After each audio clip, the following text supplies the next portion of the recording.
Just as military personnel must adhere to rules of engagement in a conflict zone, and law enforcement officers must adhere to their agency's use of force policies, you, as a private security officer, must also strictly adhere to the state's use of force guidelines, also known as the Continuum of Force.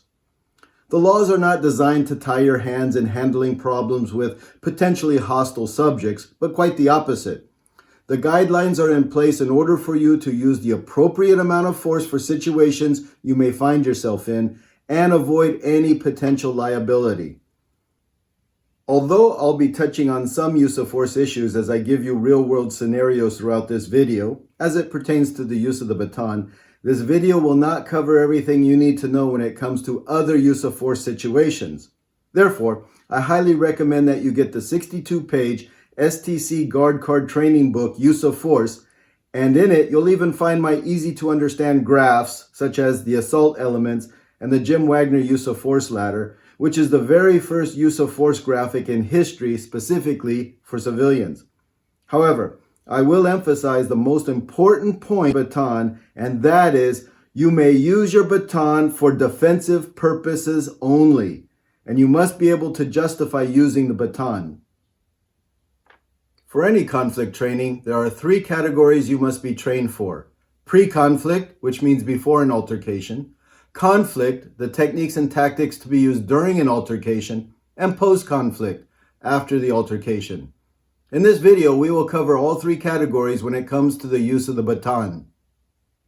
To help you better understand the use of force, I'm going to use the Jim Wagner Use of Force ladder for private security. In fact, in 2003, I was the first instructor to ever have a civilian use of force graph.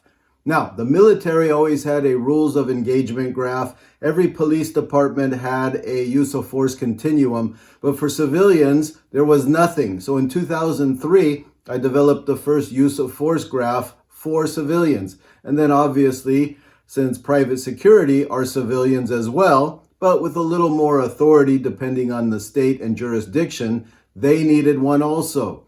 Prior to that, just think of a blank sheet of white paper, and that's what they had. So I developed a ladder because it's very simple to understand. For example, if I say change a light bulb that's in the kitchen ceiling, no problem. You set up in a ladder, you go up a few rungs, not a big deal. Now, even if you fall, you're probably going to fall a short distance, break an ankle, maybe twist a knee or something. But usually it's not life-threatening. On the other hand, if I say, hey, go clear out the rain gutter on a roof, and it's a 2-story building, 2-story resident, and the rain gutter is way up high, and you set up an extension ladder, well, once you're up there, you're up many feet, you look down and you're like, if I make one little slip, that could seriously injure me or cost me my life.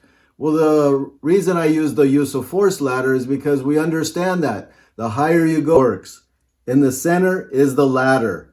You'll notice to the left is the suspect's actions, what they are doing. And we call this visual indicators, this first rung. Your reaction is to the right.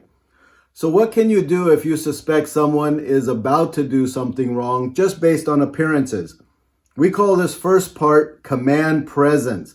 So if you show up and you're in good physical shape and your uniform is squared away and you have a confident demeanor, that enough can de-escalate many situations. And of course, if you look like you're in authority, many times people will respect that authority.